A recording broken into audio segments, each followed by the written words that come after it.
August 17th, 7:15 a.m.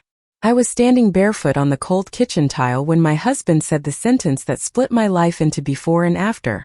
"You're not going anywhere," he said. "You have no money. You have no choice." Behind him stood another woman. Inside my home. Her purse rested on my chair like it belonged there. On the table, spread flat and deliberate, was a bank statement. $6,200 withdrawn the night before. Not my handwriting. Not my consent. The kettle screamed behind me, forgotten. The smell of burnt metal filled the room. In that moment, everything I had spent years excusing finally arranged itself into the truth. This wasn't marriage. This was control. This was abuse practiced quietly and perfected over time. I had endured it all. The silences. The rules. The shrinking of my world. What he didn't know, what neither of them knew, was that my $2 million inheritance had already changed the ending. I looked at the two of them standing there, so certain, so comfortable in my fear, and I thought only one thing. How could they do this to me? If you want to hear how I walked out of that kitchen and rebuilt my life, subscribe to the channel and tell me which city you're listening from. I want to know how far this story travels. My name is Claire, and for 15 years I lived my life by lowering my voice. I learned early that quiet made things easier. Quiet avoided arguments. Quiet kept the peace. Quiet kept the house running the way he liked it. I told myself this was maturity. I told myself this was love. In truth, it was adaptation. I married young. Not foolishly, I thought at the time, but hopefully. He was confident. Certain. The kind of man who filled rooms with decisions before anyone else could speak. People admired that about him. I did too at first. It felt like safety, like being carried across a river so I wouldn't have to feel the cold. I cooked our meals the way he preferred, even when I wanted something different. I folded his shirts with the collars aligned just so, because he noticed when they weren't. I learned which moods meant silence and which meant agreement. Over time, those instincts became automatic, like muscle memory. I stopped asking myself what I wanted because it seemed inefficient to wonder. He worked. I supported. That was the arrangement, spoken and unspoken. When he succeeded, I applauded. When he failed, I softened the edges so he wouldn't feel it too sharply. I became very good at smoothing things over. Friends used to say I was patient. I smiled when they said it. They didn't know patience had become my only defense. There were years when I barely recognized my own reflection. Not because I looked different, but because I felt faded, like a photograph left too long in the sun. I still functioned. I still showed up. But I did it on autopilot, moving from task to task without resistance. I believed marriage meant endurance. I believed love was proven by how much discomfort you could absorb without complaint. No one corrected me. And I didn't ask to be corrected. When I felt the urge to speak, to question, to push back, I swallowed it. I told myself it wasn't important. That I was being sensitive. That this was just how long marriages worked. I mistook silence for strength and compliance for peace. Looking back now, I see how carefully my world narrowed. Slowly enough that I didn't panic. Gently enough that I didn't notice. Choice by choice, I stepped aside until there was very little space left that belonged only to me. At the time, I didn't think I was trapped. I thought I was being a good wife. And that belief carried me all the way to the morning my kitchen stopped feeling like my own. The first time he said it, he didn't raise his voice, and that was what made it stay with me. We were sitting at the small kitchen table near the window, the one with the uneven leg that rocked if you leaned too far forward. Morning light slid across the wood, catching the edge of his coffee mug and the stack of envelopes he was opening one by one. I remember the sound of paper tearing, slow and deliberate. My own cup sat untouched. The coffee had gone cold, but I didn't move to warm it. I was waiting, as I often did, for him to finish. He didn't look at me when he spoke. "Money isn't a woman's business," he said. "Just do what I tell you." There was no edge to it. No threat. He said it the way someone states a rule that has always existed. Then he lifted his eyes and looked at me, calm, expectant, as if my agreement were already assumed. I smiled. I nodded. I stayed quiet. At the time, I told myself it was a joke. A clumsy sentence. A reflection of how he'd been raised, not how he truly felt. I had learned to translate his words into something safer, something I could live with. It felt practical. Necessary. But something shifted inside me anyway. Not pain. Not fear. Just a small, precise click like a lock turning. I didn't know what had closed, only that something had. After that, money stopped being something we discussed. Decisions appeared already finished. Accounts were taken care of. When I asked questions, he answered with a patient sigh, the kind that makes you feel embarrassed for needing an explanation. I handle it, he'd say. Or, you don't need to worry about that. And slowly I stopped worrying out loud. If you need something, just ask, he would add, as though access were generosity. As though dependence were proof of love. I began to notice details that hadn't stood out before. Receipts that disappeared before I could glance at them. A debit card that sometimes declined without warning, then worked again later. Conversations about bills and plans that happened in the same room but never included me.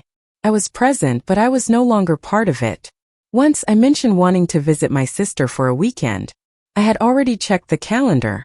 I had already pictured the drive, the familiar turn off the highway. He didn't say no. He simply said, "That's not really practical right now," and folded his newspaper. The conversation ended there. So did the idea. Each time I swallowed my discomfort, it became easier to do it again. Like practicing a skill you never meant to learn. I learned the rhythm of obedience, the timing of silence. I learned when to speak and when speaking would cost me more than it gave. I told myself this was marriage. That someone had to lead.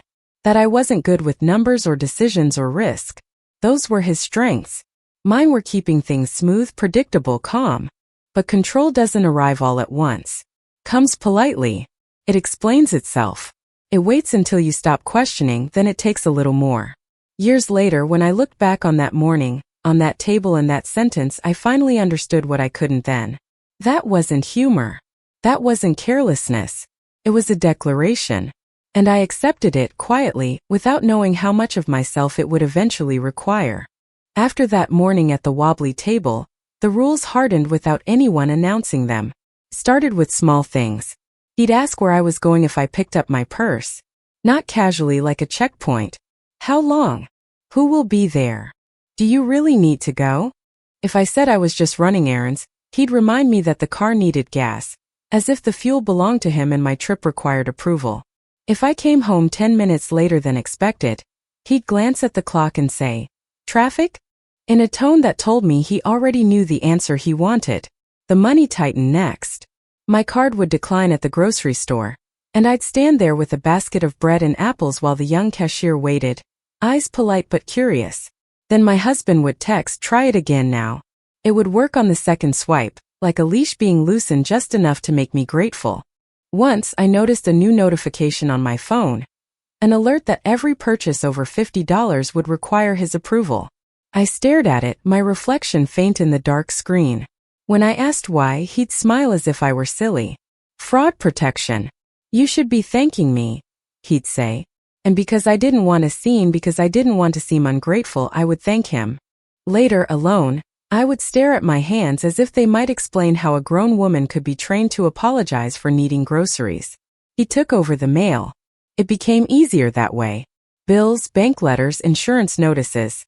Anything with numbers vanished into his briefcase. If an envelope slipped past him and landed in my hands, he'd reach for it with a light laugh. "Let me handle that," he'd say, and the laugh made it sound harmless. Harmless things don't make your stomach drop, but mine did. Then came the helpful systems. A shared calendar I didn't control. A family phone plan in his name. A new password on the Wi-Fi that he changed without telling me, so I had to ask for it like a child asking for a cookie. He framed it as organization. I felt it as dependence. By year 10, I was asking permission without realizing it. "Is it okay if I get my hair trimmed?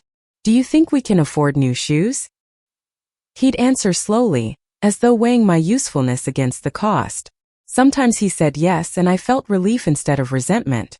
That was the part that frightened me when I finally named it, the way my own emotions had been rearranged. He grew colder in public, too. At dinners, he corrected me mid-sentence. If I told a story, he would interrupt with the real version, as if my memory were unreliable and his was the only one worth keeping. People laughed. I laughed along. It's amazing how much you can laugh while disappearing. Even my friendships thinned. If a neighbor invited me for coffee, he'd say, Again. If I talked on the phone too long, he'd walk through the room and turn the television up.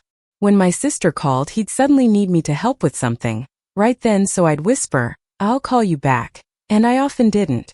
Slowly, people stopped reaching. They assumed I was busy. I let them assume it because the truth felt too complicated to say out loud. At home, his kindness arrived only when it benefited him. When he wanted peace, he'd bring flowers and place them on the counter like evidence of his goodness. When he wanted something, silence, agreement, access, his voice turned soft and patient. If I resisted, even gently, he'd remind me how much he did for us. "You don't understand how hard I work," he'd say. "You have it easy." Easy. That word settled on me like dust. I kept telling myself, this is normal. This is marriage. I heard other women complain about their husbands, about money, about feeling unseen, and I used their stories as proof that my life wasn't unusual. I didn't realize the difference between being frustrated and being controlled. And yet, small alarms rang in me. Sometimes at night, when the house was quiet and the refrigerator hummed, I would lie awake and listen to my own breathing. I'd think about the girl I used to be, the one who made decisions without asking permission, and I would feel something like grief, very clean and very sharp. One winter evening I found him in the study with our bank app open, scrolling. I paused in the doorway and he didn't look up. "I'm moving things around," he said, like a man rearranging furniture. "Don't worry about it." I stood there with a laundry basket in my arms, socks and towels pressing into my ribs, and I realized I could not describe our finances if someone put a pencil in my hand and asked. I was living in a house I helped keep, in a life I could not account for. But by morning I would fold my worry away, the way I folded his shirts. I would move through the day carefully, keeping things smooth, keeping him satisfied, keeping myself small enough to fit inside the life he had designed. I didn't call it fear then. I called it being sensible. And then came that morning again, the one I still return to when I need to remind myself that clarity can arrive without warning. August 17th. 7:15 a.m. The kitchen looked painfully ordinary. Pale curtains barely moved in the early air. The counter was clean, wiped the night before out of habit. The refrigerator hummed, steady and indifferent. The same sound it had made through years of dinners, arguments, silences, and apologies. I stood barefoot on the tile, feeling the cold creep up through my feet, holding my mug, the blue one with the thin crack in the handle I never replaced. I remember thinking the coffee smelled weak, though I had made it the same way I always did. He stood across from me, shoulders relaxed, face composed. He already knew how this was supposed to end. "You're not going anywhere," he said. "You have no money. You have no choice." He didn't rush the words. He placed them carefully, like something solid he expected me to lean against. There was no anger in his voice, no raised tone. Just certainty. The kind that comes from believing you've planned every outcome. Behind him stood another woman. Inside my home. She leaned against the doorway as if it were familiar to her. One heel lifted, weight settled comfortably. Her phone glowed in her hand. Her coat was draped over the back of my chair, the chair I always sat in. She looked up once, briefly, her eyes sliding over me, then went back to scrolling. I was an interruption, not a concern. On the table between us lay a bank statement. Centered. Smooth. Unfolded. $6,200 withdrawn late the night before. My account. My name. A transaction I had not approved. Printed in clean black ink. He tapped the paper once with his finger. "We needed access," he said. "You wouldn't understand the timing." The kettle on the stove began to scream, sharp and insistent. No one moved. The sound filled the room, stretching the moment until he finally reached over and shut it off himself, irritation flashing briefly across his face. I noticed details I didn't expect to remember. The faint sweetness of her perfume mixing with coffee. The way the second hand on the clock jerked forward too loudly. The fact that my hands were steady, resting around the mug, even though I had expected them to shake. My heart felt slow, focused, almost calm. This was the moment he had been working toward without ever naming it. The moment he believed would prove I was trapped. He expected panic, tears, pleading, some familiar collapse that would confirm his authority. He stepped closer and softened his voice, the way he always did when he wanted to appear reasonable. "This is why I handle things," he said. You get overwhelmed. I looked again at the statement. The date. The time. The amount. All the proof laid out in front of me, undeniable at last. For years he had told me I was incapable. For years I had lived as though that were true. But standing there barefoot and upright, everything aligned. Every small rule. Every apology. Every silence I had mistaken for peace. This wasn't confusion. This wasn't stress. This wasn't a marriage going through a difficult phase. This was theft. This was confinement. This was confidence built on my compliance. He smiled then, small and satisfied. You'll calm down, he said. You always do. The woman finally looked up and met my eyes. There was no guilt there. No embarrassment. Only curiosity, like someone watching a stranger react to bad news. I didn't raise my voice. I didn't reach for the paper. I didn't ask a single question. Because in that moment, something inside me went very still. He believed I had no choice. And for the first time in 15 years I knew quietly and completely that he was wrong. 15 years earlier, long before that kitchen morning, long before the bank statement on the table, my aunt died quietly in her sleep. She was my mother's older sister, a woman who lived alone in a small brick house with a narrow garden and a stubborn rosebush she argued with like it could hear her. She spoke plainly, kept her keys on a hook by the door, and believed in paying every bill the day it arrived. When I visited, her home smelled faintly of lavender soap and old paper. She had a way of looking at you as if she could see what you weren't saying. I helped her sort documents once, months before she passed. We sat at her dining table with a stack of folders, the afternoon sun catching dust in the air. She moved slowly but with certainty, separating warranties from bank letters, deeds from doctor invoices. I remember her hands, thin, capable, tapping the edge of each page into alignment. People lose their lives in piles, she said. Keep yours in order. I laughed then because I didn't understand. After her funeral, a letter arrived for me. Heavy paper. Formal language.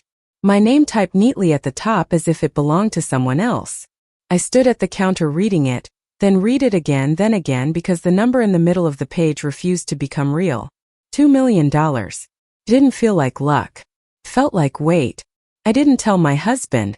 I told myself I needed time to understand what it meant, how it would be handled, what taxes existed, what steps were required. I told myself I was being prudent. The truth was simpler and harder to admit. Something in me hesitated, the way an animal hesitates at an open gate because it has forgotten what freedom feels like. When the attorney asked gently whether I wanted my spouse involved, I heard myself say, no. My voice didn't shake. I didn't offer an explanation. He only nodded, as if he'd heard that answer before. We opened a separate account. I signed papers quietly, the pen scratching across the lines.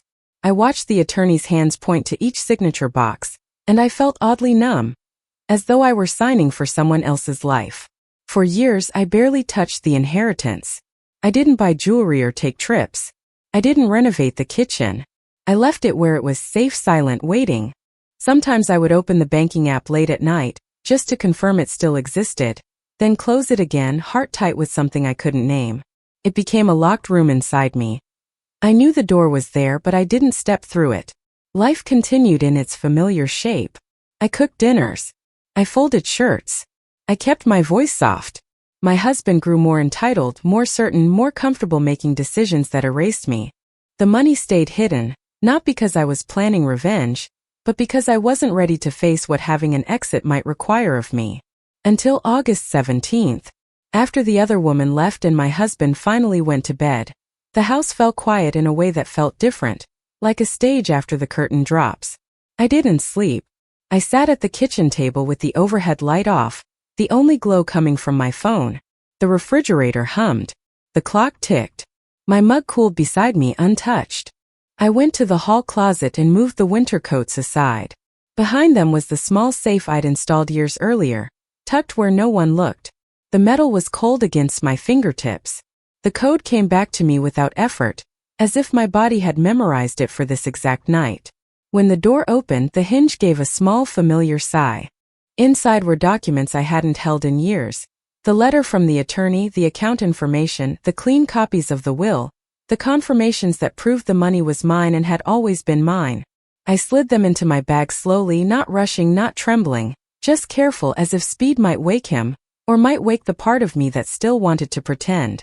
Then I closed the safe and returned the coats exactly the way they'd been, smoothing the sleeves, rehanging the scarf, restoring the illusion of normal.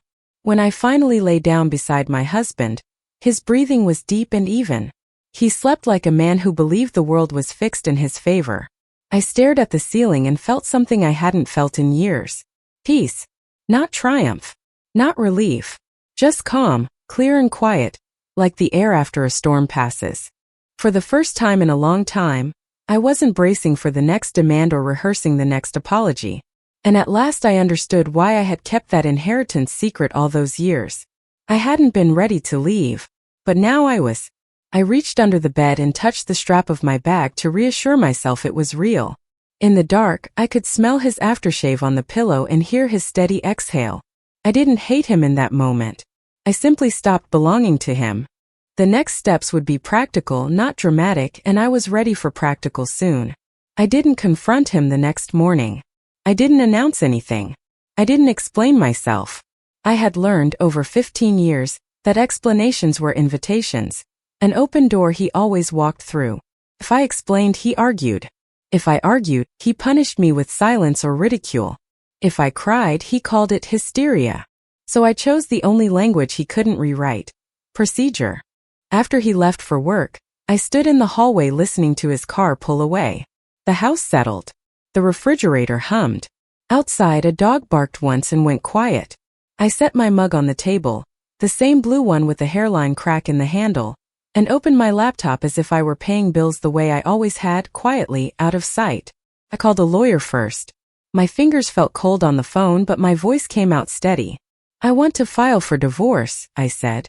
The lawyer asked practical questions. My full name, my address, whether there were joint accounts, whether I had access to statements, whether I felt safe. I looked around my kitchen, clean counter, drying rack, the tired flowers he'd bought after the last argument, and I answered, I will be. We scheduled an appointment. I wrote the date and time on a sticky note and pressed it under the rim of a ceramic bowl, where he never looked. Then I opened my banking apps and did what I should have done years earlier. I made myself the authority in my own life. I froze every joint account I could legally freeze. I changed every password I controlled. I removed his access from my email and reset recovery questions to answers he could not guess. Confirmation messages stacked up. Small, unemotional sentences. Your password has been changed. Two-factor authentication enabled. Each one felt like a latch clicking shut. I printed statements. I highlighted dates. I circled amounts. $6,200. The timestamp. The pattern of withdrawals that suddenly looked like a trail. I slid everything into a plain folder and wrote, in neat black ink, August financial records. Neatness had always been my armor. Next, I went to the closet safe, moved the coats aside, and checked the inheritance papers again, just to feel the solidity of paper. I placed copies in a second folder and tucked both into my bag. I didn't feel excited. I felt clear, the way you feel when you finally lock a door you've been pretending isn't open. Before noon, I drove to the bank. The parking lot smelled like hot asphalt. The air conditioning inside made my arms prickle. I asked to speak with a manager. I didn't tell a story. I stated facts and requested new cards, new access, printed verification. The manager nodded, as if women like me arrived every day, quiet and determined, finally done being talked over. On the way home, I rented a small mailbox in my own name. Not poetic. Not dramatic. Necessary. Then I bought a notebook and wrote a list like I was planning a trip. Change passwords, copy keys, gather documents, set aside cash, arrange somewhere to sleep. That evening, he came home irritated. I heard the front door slam. Cabinets opened harder than usual. I stayed in the kitchen, rinsing a plate slowly, letting him feel the absence of my usual nervous greeting. His voice cut down the hall. My card declined. I turned off the faucet. Yes. He appeared in the doorway, blinking. What did you do? I held his gaze and felt something I hadn't felt with him in years. Neutrality. I took control of my finances, I said. He laughed once, short, disbelieving. You can't do that. You don't even know how.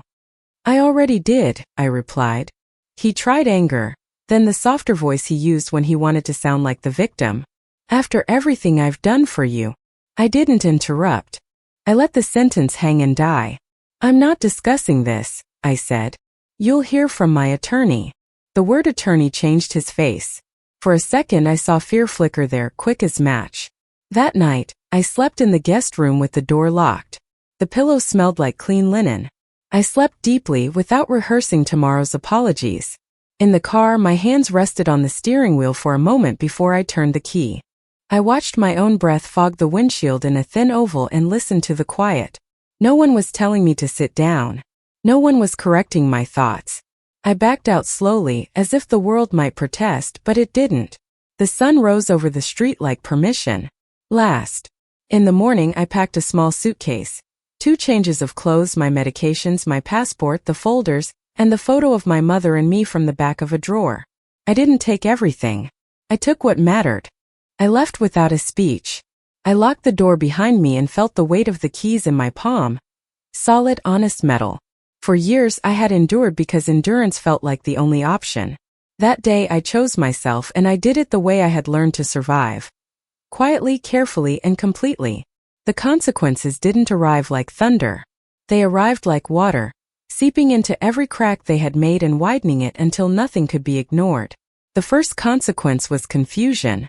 For years, my husband had moved through life with the confidence of a man who believed doors open for him because they always had. He believed my silence was permanent. He believed my money, our money as he liked to say, would continue to sit obediently within his reach. So when he reached for it and found nothing, he didn't understand what had happened. His first calls went to my old number. He left a voicemail with the controlled patience he used when he wanted to sound reasonable. Claire. Stop this. You're being emotional. Call me back. Then another. You've made a mistake. Then when I didn't respond, the tone changed. Don't be stupid. I didn't listen to all of them. I didn't need to. The pattern was familiar enough that I could hear it without pressing play. Emails came next until he realized he no longer had access to the accounts he used to monitor. Password resets didn't work. Recovery questions didn't cooperate. He tried the shared cloud folder where our bills lived, and found that it no longer belonged to him. He tried the bank app again and again, as if persistence alone could restore ownership.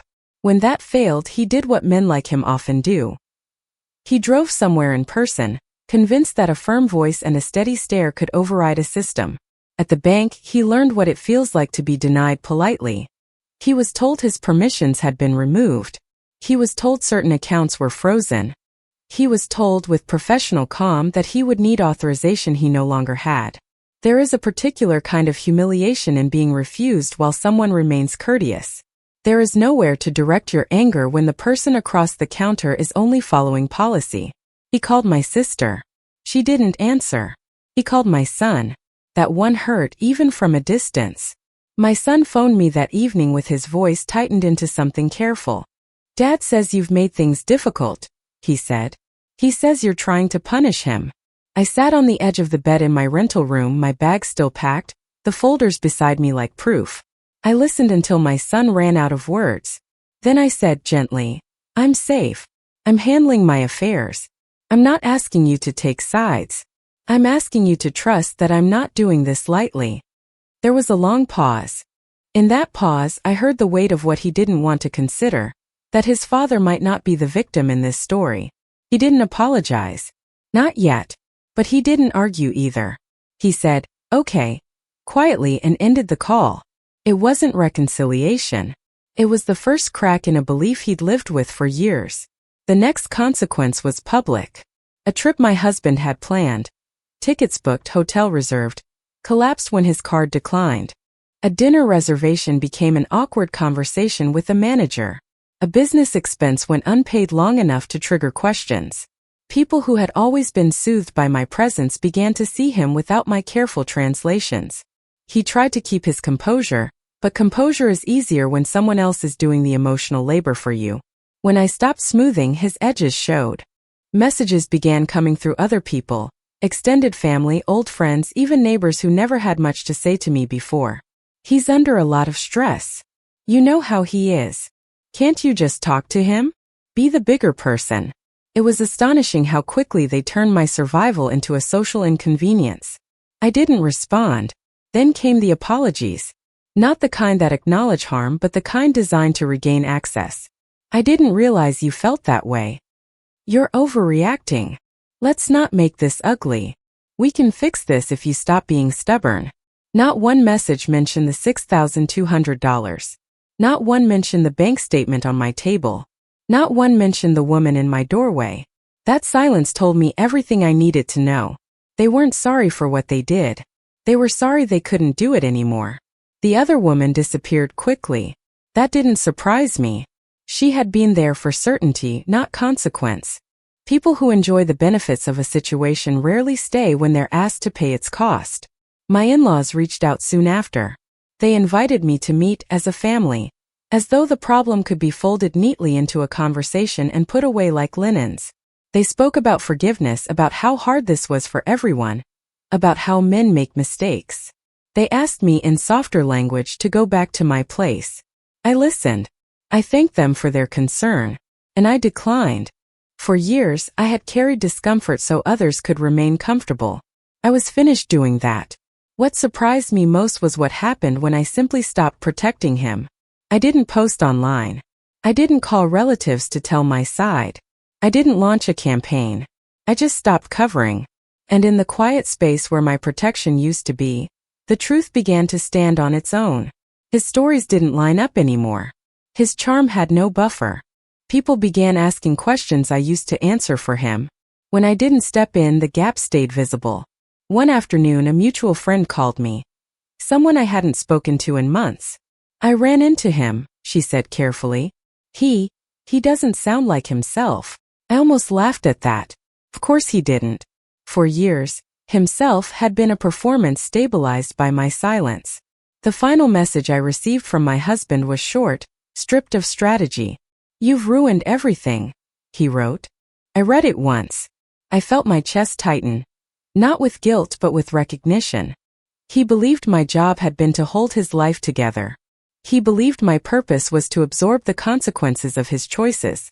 I deleted the message, because what he called ruin was simply a life no longer organized around his control. And what he lost was never something he had the right to keep. I didn't rebuild my life all at once. I rebuilt it the way I had learned to survive, slowly, deliberately, one solid decision at a time. At first, everything felt quiet in a way that startled me. No one telling me where to be. No one checking the time.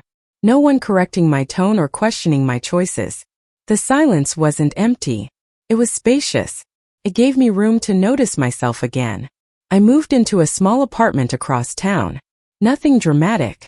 One bedroom, clean windows, a narrow balcony that caught the morning light.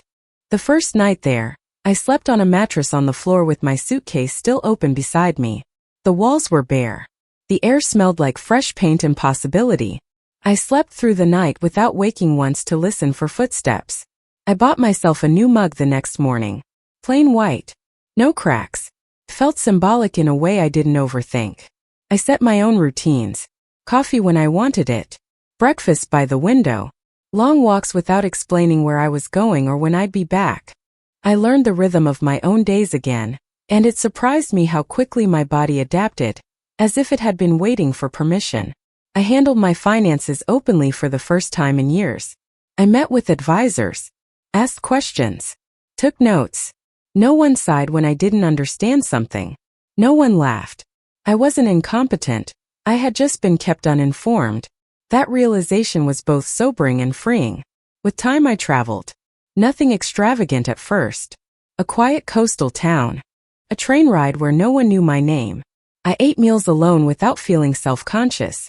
I watched the ocean and felt something loosen inside my chest, like a knot finally giving way.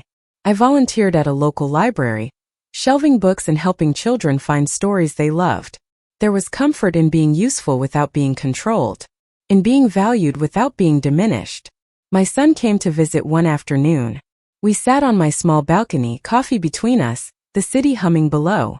He looked around, taking in the space, the calm. He didn't say much. Neither did I. Some realizations take time to form words around. When he left, he hugged me longer than usual. I didn't rush forgiveness. Not his. not anyone's. Healing, I learned, isn't about erasing the past. It's about building a present that no longer requires denial. I changed my will. Quietly. Carefully. I made sure my future reflected my values, not my fear. There were moments of grief. That surprised me less than the moments of joy. Grief for the years I spent shrinking. Joy for the years I still had. I wasn't angry anymore. Anger burns hot, but it also keeps you tethered. What I felt instead was ownership of my time, my money, my decisions, my voice. I didn't need permission anymore. My life now is smaller in some ways, larger in others. Fewer obligations. More intention. Fewer apologies. More truth. And when I lock my door at night, when I set my mug down on the table, when I lie in bed listening to the quiet, I know something with absolute certainty. I didn't escape. I chose.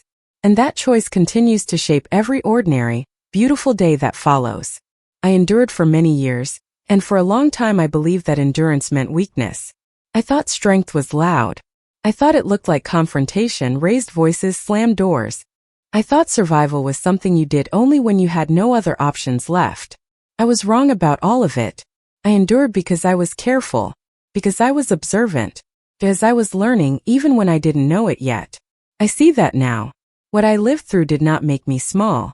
It taught me how systems work, how control hides behind routine, how silence can be mistaken for consent. It also taught me something gentler and more important. That readiness cannot be forced. You leave when you are able, not when someone tells you to be brave. For a long time I wasn't ready. And that doesn't shame me anymore. Today my life is quiet in the best possible way. My days belong to me. My money reflects my values. My voice no longer asks for permission before it speaks. I don't explain myself to people who benefit from misunderstanding me. I don't regret loving. I don't regret trying. I only regret the years I believed I was powerless. If you are listening to this and you are still enduring, please hear this clearly. Endurance is not the end of the story. It is often the beginning of awareness. You may not know your strength yet. You may not see your exit yet. But that does not mean it isn't there. One day, something will settle into place. Quietly. Firmly. And when it does, you will move, not in anger, not in panic, but with certainty. Thank you for listening to my story. If this touched a nerve, you belong here. Subscribe to hear truths where silence becomes strength. And remember this, your life is still yours to choose.